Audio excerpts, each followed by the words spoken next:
Hello guys. तो जैसे कि लास्ट लेक्चर में हम बात कर रहे थे कि जो भी अनफेवरेबल कंडीशंस आती है उससे जो अलग अलग तरह के ऑर्गेनिजम्स हैं वो कैसे मैनेज करते हैं, कैसे कोप करते हैं।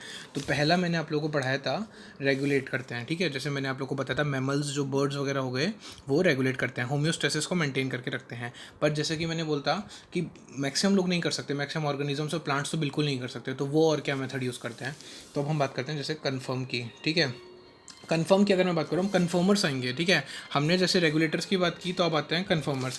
कन्फर्मर्स में देखिए मेजॉरिटी जो 99% के जो आपके एनिमल्स होते हैं, ठीक है, 99% ऑफ जो एनिमल्स देखने को मिलते हैं, ठीक है, और nearly all the plants, nearly जितने भी प्लांट्स होते हैं, क्योंकि मैंने बोला था प्लांट्स होते हैं वो रेगुलेशन नहीं कर सकते।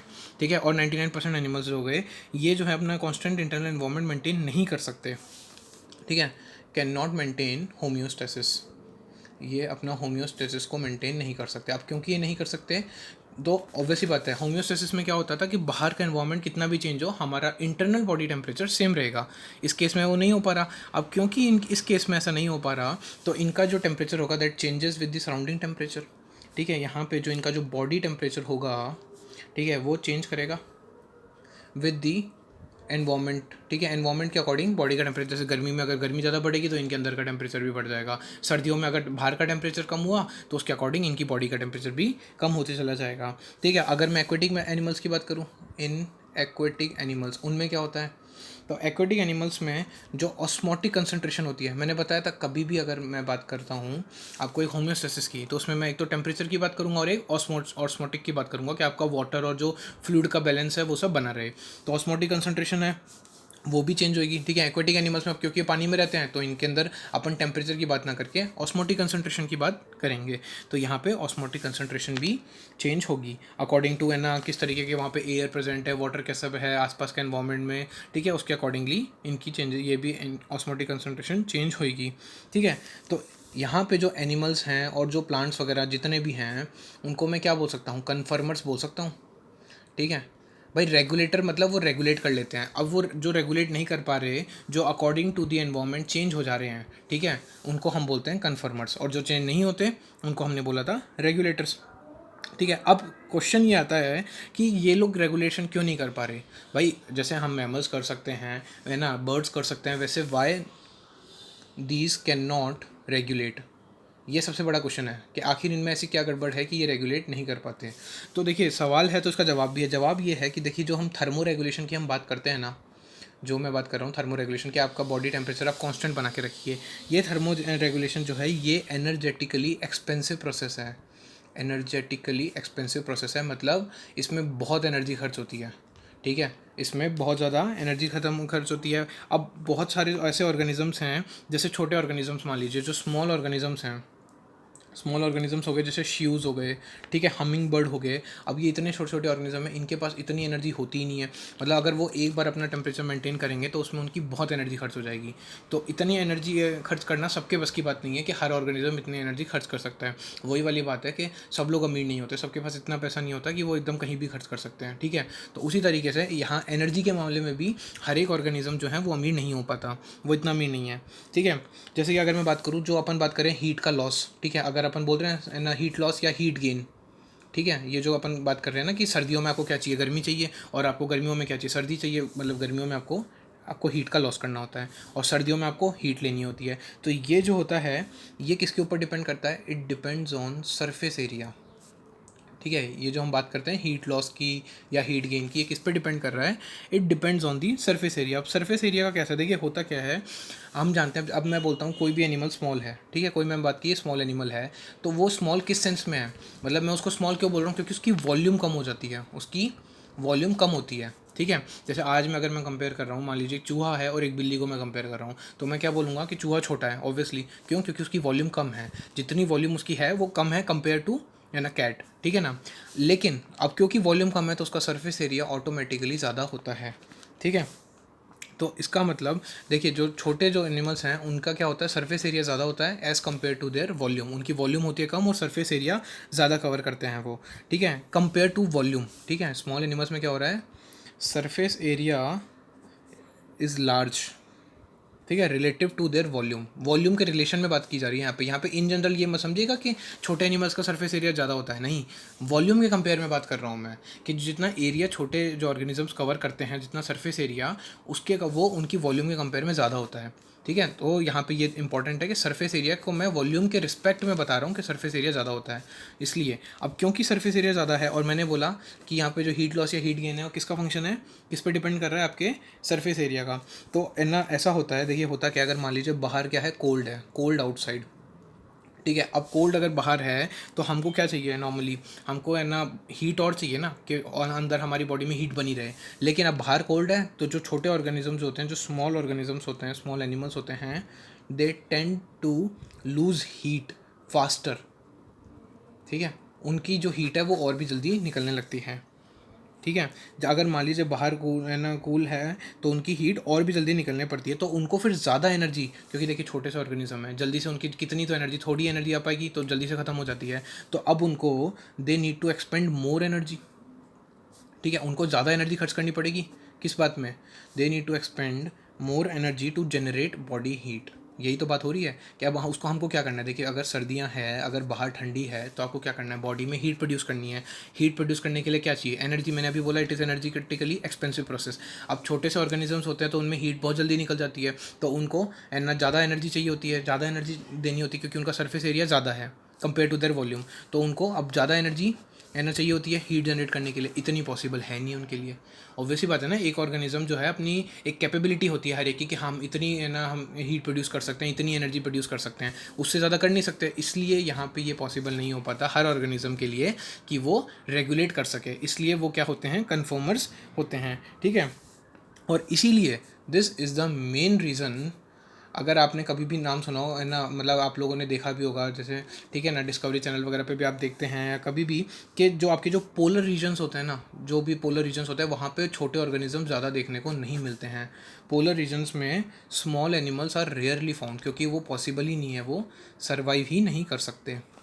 बड़े पोलर बियर देखने को मिल जाएंगे आपको, बड़े बड़े पेंगुइन्स देखने को मिल जाएंगे आपको, बड़े बड़े ऑर्गेनिज्म देखने को मिल जाएंगे, सील और ये सब। क्यों, क्योंकि उनके अंदर ये कैपेबिलिटी होती है कि हाँ वो उतनी हीट प्रोड्यूस कर सकते हैं, तो हाँ वो एक बार कैसे ना कैसे करके वहाँ पे रह जाते हैं। ठीक है, जबकि ये जो आपके जो छोटे ऑर्गेनिजम्स, जो छोटे एनिमल्स होते हैं, वो इतनी एनर्जी प्रोड्यूस ही नहीं कर सकते, इसलिए ये कभी भी ऐसे पोलर रीजन्स टाइप में नहीं पाए जाते। क्यों, क्योंकि उनकी बॉडी से हीट बहुत जल्दी लूज़ हो जाती है और वापस आने में भी टाइम लगता है, और आ भी नहीं पाती उस लेवल की जितनी चाहिए होती है, उस एरिया की लो एनर्जी डिमांड होती है। ठीक है, तो दीज आर कन्फर्मर्स। ठीक है, अब ऐसा नहीं है, ठीक है ना, अब होता क्या है, देखिए over the course of years, इतने सालों से, अब मान लीजिए कितने ऑर्गेनिजम्स हैं, इवोल्यूशन भी आते हैं, ठीक है, कई तरह के फेजेस आते हैं, उसके अंदर कुछ स्पीशीज़ जो होती है, कुछ स्पीशीज़ जो है दैट हैव इवोल्व, वो काफ़ी ज़्यादा इवोल्व हुई है। ठीक है, कैसे, have evolve the ability to regulate, मतलब मान लीजिए हो सकता है पहले वो रेगुलेट नहीं कर पाती थी, पर बाद में वो इवोल्व हुई है कि वो थोड़ा बहुत कुछ ना इवोल्व करे। जैसे मैंने आपको बताया था कि सारे बर्ड्स, मैमल्स, कुछ इनवर्टिब्रेट्स और कुछ लोअर वर्टिब्रेट्स भी रेगुलेट कर सकते हैं। तो वो जो कुछ की बात करिए है, वो इनमें आते हैं कि उन्होंने टाइम के साथ अपने अंदर ये इवोल्यूशन लेकर आए वो लोग। ठीक है ना, लेकिन अब टाइम के साथ ले तो है, but only over a limited range of conditions. मतलब अगर मैं बोलूँ कि मान लीजिए थोड़ा सा, अगर मान लीजिए नॉर्मल आपकी कोई एनवायरमेंटल कंडीशन है नॉर्मल, उससे अगर थोड़ा सा एक्सट्रीम में जा रही है, तो सिर्फ एक वहाँ तक वो लोग मेंटेन कर सकते हैं अपना regulation, over a limited range of environmental conditions. ठीक है, ये लोग इवोल्व हुए रेगुलेट करने पे, मतलब कहाँ तो आप ये मान लीजिए बिल्कुल एकदम ख़त्म थे, ज़ीरो। ठीक है, और आपको मान लीजिए ये 100 पे पहुँचना है, तो ये इवोल्व होते होते होते 50 तक तो आ गए, लेकिन 100 तक नहीं पहुँच पाए। ठीक है, ये रेगुलेट करना सीख गए, ठीक है, पर पूरी तरीके से नहीं, बस हाँ कुछ कंडीशन के, अगर मान लीजिए टेम्परेचर 30 डिग्री, अगर मान लीजिए इनका आइडियल है, ठीक है ना, 30 डिग्री आइडियल है इनका, और अगर मान लीजिए 40 हो गया तो ये मैनेज कर लेंगे, पर अगर ये 50, 60, 70 हो गया तो यहाँ पे ये मैनेज नहीं कर पाएंगे। ठीक है ना, तो उसके बाद ये क्या करते हैं, beyond which they simply confirm, simply ये क्या करते हैं, अपना वही कंफर्म करते हैं, मतलब ये एनवायरमेंट के साथ चेंज हो जाते हैं। मतलब जैसे 30 तक है तो कोई दिक्कत नहीं है, 30 का 40 भी हुआ तो ये मैनेज कर लेंगे, अपना होम्योस्टेसिस बना के रखेंगे। पर जहाँ 50 हो गया उसके बाद ये भी फ्लो के साथ बह जाएंगे, कैसे, टेम्परेचर बढ़ा, इनका भी आगे बढ़ जाएगा, बॉडी का भी कैसा हो जाएगा, 50 डिग्री सेल्सियस हो जाएगा। तो ये होता है आपका कन्फर्मर्स का रोल आता है ये वाला। ठीक है, रेगुलेटर्स मैंने आपको पढ़ाई दिया कि रेगुलेट कैसे करते हैं, कन्फर्मर्स के बारे में मैंने आपको बताई दिया अभी। अब क्या होता है, देखिए अब ऐसा होता है कि जो ये जो मैकेनिज़्म, देखिए जो अगर मैं बात करूँ, तो अब हमने जैसे कन्फर्मर्स की बात की, ठीक है, अब मैं ये बोल रहा हूँ कि ये जो स्ट्रेसफुल कंडीशन है, ये जो आपकी स्ट्रेसफुल कंडीशन है जिसके अंदर हम ये बोल रहे हैं कि कुछ ऑर्गेनिजम्स रेगुलेट कर जाते हैं, कुछ नहीं रेगुलेट कर पाते हैं, ये मान लीजिए ये एक लोकलाइज्ड है, मतलब बहुत एक छोटे से एरिया में ही है। मतलब ऐसा नहीं है कि पूरी दुनिया में एक साथ ये अनफेवरेबल कंडीशन आई है। जैसे कोरोना है, अब मैं बोल रहा हूँ पूरी दुनिया में एक साथ आया है, ठीक है, पर मान लीजिए कोई एक ऐसी डिजीज़ है जो सिर्फ एक पर्टिकुलर एरिया में ही हो रही है, ठीक है, या फिर वो सिर्फ एक छोटे टाइम पीरियड के लिए, या फिर it remains only for a short duration. जैसे कि आज आप जानते हैं सर्दियाँ या गर्मियाँ लीजिए, गर्मियों का सीज़न आप भी जानते हैं 2-3 महीने का आता है, सर्दियों का सीज़न भी 2-3 महीने का आता है, जिस टाइम पे पीक सर्दियाँ पड़ती है, ठीक है ना। तो ये कुछ ही टाइम के लिए होती है, या कोई ऐसी कंडीशन जो कि सिर्फ एक छोटे से एरिया में ही है। तो क्या करते हैं कुछ लोग जो है अपने सर्वाइवल के लिए, कुछ ऑर्गेनिज्म क्या करते हैं, मैंने आपको बताया था हम टोटल 4 पढ़ेंगे, तो अब वो 3 और 4 में मैं बात करूँगा। तो क्या करते हैं वो लोग, थर्ड में अब हम पढ़ रहे हैं माइग्रेट, माइग्रेशन कर देंगे। ऑब्वियसली बात है, अगर मान लीजिए कंडीशंस अनफेवरेबल है पर उनको पता है कि कुछ ही देर के लिए है, ये मान लीजिए कुछ महीनों के लिए है, तो वो ऑर्गेनिज्म माइग्रेट कर जाते हैं, उस जगह से दूसरी जगह चले जाते हैं जहाँ पे उनकी फेवरेबल कंडीशंस उनको मिल जाती है। तो उतने टाइम पीरियड के लिए वो नई जगह पे रह लेंगे, और जैसे ही उनको पता लगेगा कि हाँ हमारे एरिया में सब सही हो गया, हम वापस आ जाएंगे। ये वो वाली बात आ गई माइग्रेशन की।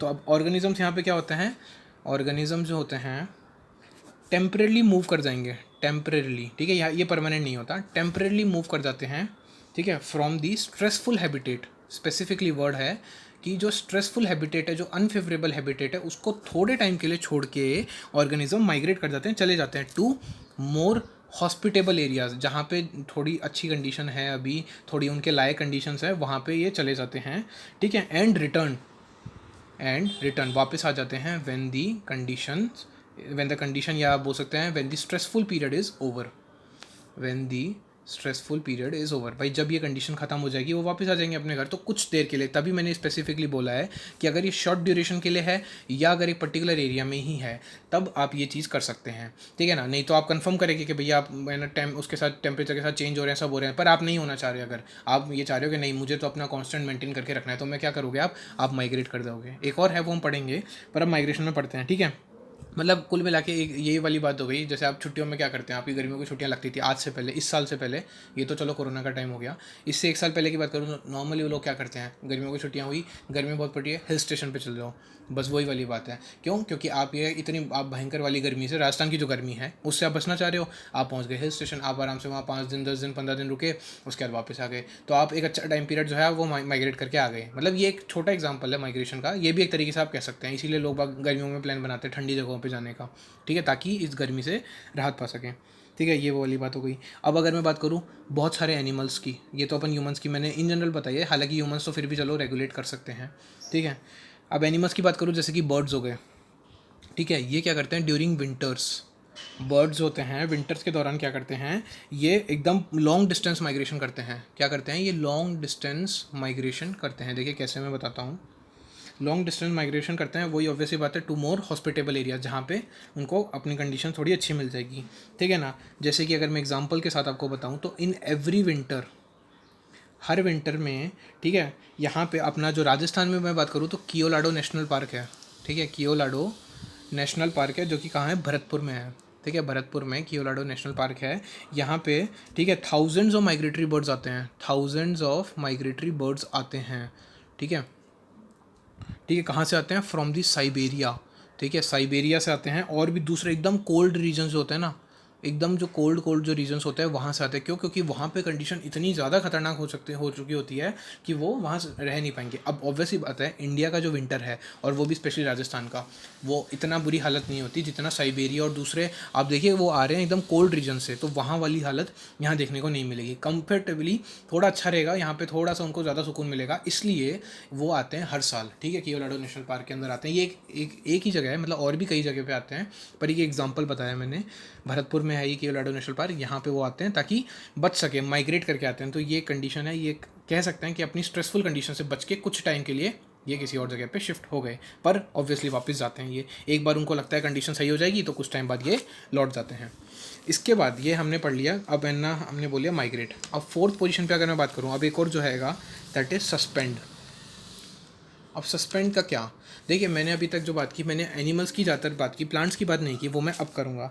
देखिए सबसे पहले तो जैसे मैं बात करूँ, बैक्टीरिया हो गए, ठीक है, आपके फंगाई हो गए, ठीक है, और जो लोअर प्लांट्स हो गए, ठीक है, बैक्टीरिया की बात कर लूँ, फंगाई की बात कर लूँ, या जो आपके जो लोअर प्लांट्स हो गए, इनमें क्या होता है, ये लोग क्या करते हैं, आप लोग पढ़ भी चुके हैं, अनफेवरेबल कंडीशन में ये थिक वॉल्ड स्पोर्स का फॉर्मेशन करते हैं।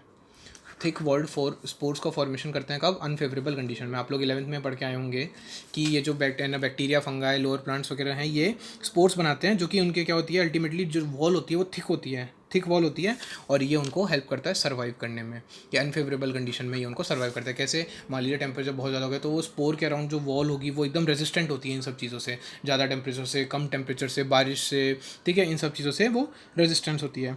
और अल्टीमेटली फिर बाद में क्या होता है, ये कब जर्मिनेट करते हैं, दे जर्मिनेट, ठीक है, जब on availability of suitable environment, जब भी उनको एकदम सही एनवायरनमेंट मिल जाएगा, on availability of suitable environment, जब भी उनको एकदम सही एनवायरनमेंट, उनके मन मुताबिक एनवायरनमेंट मिल जाएगा, तब वो जर्मिनेट कर जाएंगे। और कब, और तब तक नहीं करेंगे, स्पोर में पूरा, ये स्पोर जो है एक कैप्सूल में पूरा अपनी वॉल के साथ बंद रहेगा, ठीक है। तो सस्पेंड हो गए ना, मतलब आप कैसे सस्पेंड, अपन क्या बोलते हैं, आप कभी भी स्कूल कॉलेज से बोलते हैं सस्पेंड हो गए, मतलब वो जैसा है वैसा का वैसा घर पे बैठे रहे अब। तो वो यहाँ पे कर रहे हैं, कोई ग्रोथ नहीं दिखाई इन्होंने, कि मैंने बोला जर्मिनेट कब करेंगे, नया प्लांट कब बनाएंगे, जब सूटेबल कंडीशंस आएगी, तब तक घर पे बैठे रहो आप अपने मस्त, कोई दिक्कत नहीं है, चुपचाप। ये आ गया सस्पेंड। अब ये तो हमने लोअर प्लांट्स उन सब की बात की, अब हायर प्लांट्स में क्या होता है। तो देखिए, अब मैं बात कर रहा हूँ अगर हायर प्लांट्स की, तो हायर प्लांट्स में क्या होता है, ठीक है, जैसे सीड्स हो गए, ठीक है, और आप भी जानते हैं वेजिटेटिव स्ट्रक्चर्स होते हैं बहुत सारे, ठीक है, वेजिटेटिव स्ट्रक्चर्स हो गए और सीड्स हो गए, ये क्या करते हैं, ये हेल्प करते हैं to bear the period of stress, मतलब जो जो स्ट्रेसफुल कंडीशन आती है उसमें कौन हेल्प करता है, इनकी जो प्लांट्स में जो वेजिटेटिव स्ट्रक्चर्स होते हैं वो हो गए, या जो सीड्स हो गए वो हेल्प करते हैं, ठीक है। प्लस इनका इतना ही रोल नहीं है, इनका रोल और किस में आता है, डिस्पर्सल में भी आता है, ठीक है। जैसे ये जो सीड्स है, ये जब डिस्पर्स होते हैं तो ये जर्मिनेट करते हैं, ठीक है, ऑब्वियसली बात है, सीड्स जर्मिनेट करेंगे, ठीक है, नए प्लांट्स बनाने के लिए, कब, लेकिन फेवरेबल कंडीशन में। तो नॉर्मली तो इनका क्या फंक्शन है, नॉर्मली सीड्स वगैरह ये सब जर्मिनेट होकर नया प्लांट बनाते हैं, तो नॉर्मल फंक्शन का कुछ और है, पर स्ट्रेसफुल कंडीशन में भी ये हेल्प करते हैं प्लांट को कि वो उस कंडीशन को झेल सके, उस कंडीशन से निकल सके, ठीक है। कैसे करते हैं भाई, मैंने बोल दिया ये लोग करते हैं, पर कैसे करते ऐसे हैं कि ये जो भी, देखिए, अब कोई भी, जैसे आज मैं बात कर रहा हूँ कि आप अगर मान लीजिए आपको कोई फैक्ट्री आप चला रहे हैं, ठीक है, और आपको ऐसा लग रहा है कि आप बहुत लॉस में जा रहे हैं, तो आप क्या करेंगे कि आप अपना लॉस कम करें। ऑब्वियसली बात है, आप सबसे पहले करेंगे कि आप अपनी देखेंगे कहाँ कहाँ पे आप कॉस्ट कम कर सकते हैं, ठीक है ना। आप ये देखेंगे कि अगर आपके पास ज़्यादा वर्कर्स हैं तो आप वर्कर्स कम कर दें। आप ये देखेंगे अगर आपको ज़्यादा कहीं लाइट इलेक्ट्रिसिटी वगैरह यूज़ हो रहा है, ज़्यादा आप रॉ मटेरियल्स पे ज़्यादा खर्चा हो रहा है, ट्रांसपोर्टेशन पे ज़्यादा खर्चा हो रहा है, तो आप वो कट करेंगे अपना।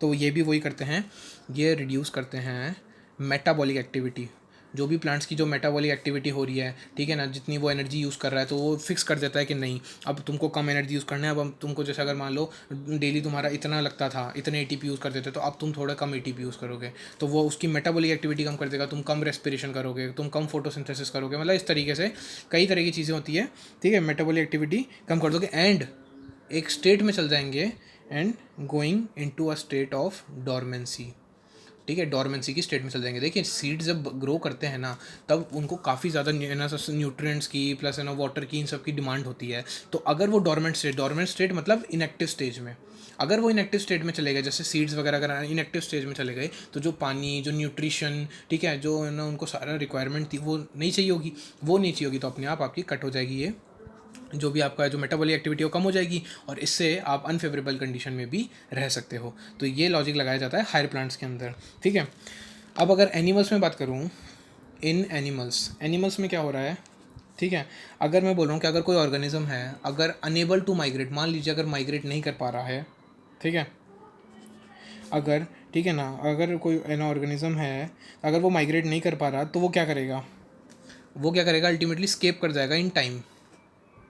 भाई एक तो ऑप्शन है आपके पास माइग्रेट करने का, क्या आप माइग्रेट कर गए तो आप दूसरी जगह पे चले गए, और अगर आप माइग्रेट नहीं कर पा रहे तो आप क्या करोगे, उसमें एक ऑप्शन आता है हाइबरनेशन पे चले गए आप, विंटर स्लीप, हाइबरनेशन को आप लोगों ने सुना होगा, विंटर स्लीप बोल जाता है, मतलब अब जैसे कि बियर्स जो होते हैं ना नॉर्मली, वो क्या करते हैं, अब वो माइग्रेट नहीं कर पाते तो वो क्या करते हैं, वो सो जाते हैं पूरी विंटर के सीज़न में, वो सोते रहते हैं, मतलब वो अपने उनकी बॉडी को उन्होंने इस तरीके से, उनकी बॉडी है कि पूरे विंटर के अंदर वो सोते ही रहते हैं, तो जो है वो क्या करते हैं, अल्टीमेटली हाइबरनेशन बोलते हैं इस चीज़ को।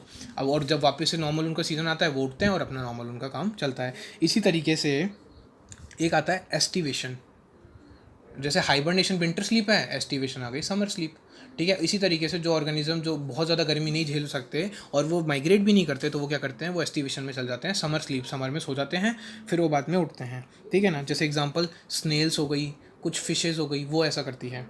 ठीक है ना, ताकि जो समर रिलेटेड प्रॉब्लम्स है उसको अवॉइड कर सके, समर रिलेटेड प्रॉब्लम्स को ये अवॉइड करने के लिए करा जाता है ऐसा। जो भी समर रिलेटेड उनको प्रॉब्लम्स हैं उसको अवॉइड करती है। ठीक है ना, कैसे समर रिलेटेड प्रॉब्लम्स, क्या, हीट, ऑब्वियस ही बात है, इतनी गर्मी पड़ती है, इतनी हीट होती है, उससे उनकी बॉडी जो है वो उसको नुकसान पहुंच सकता है, डेसिकेशन हो सकता है, वो लोग पूरी तरीके से उनके जो भी ऑर्गन्स हैं वो सब खराब हो सकते हैं, पूरी स्किन खराब हो सकती है। तो ये सब चीज़ें से बचने के लिए वो क्या करते हैं, एस्टिवेशन में चल जाते हैं, अगर माइग्रेट नहीं कर पाते तो ये भी एक तरीके से क्या है, सस्पेंड के अंदर आ गया ना, मतलब आप जैसे हो वैसे के वैसे रह जाओ, मतलब आप सो जाओ एक ही जगह पे। माइग्रेट में आप इधर से उधर मूव कर रहे हो, सस्पेंड में आपने देखा कहीं मूवमेंट नहीं देखने को मिल रही, वो लोग जैसे हैं उसी कंडीशन को उन्होंने तोड़ मरोड़ के वैसे वो लोग एडजस्ट कर लिया उन्होंने। तो ये जो थे ये हमारे 4 चीज़ें थी। ठीक है ना, ये मैंने बता दिया किस तरीके से ए बाई टी फैक्टर्स को रिस्पॉन्ड करते हैं कि अगर कंडीशन फेवरेबल नहीं होती तो। बाकी बात हम नेक्स्ट लेक्चर में करेंगे।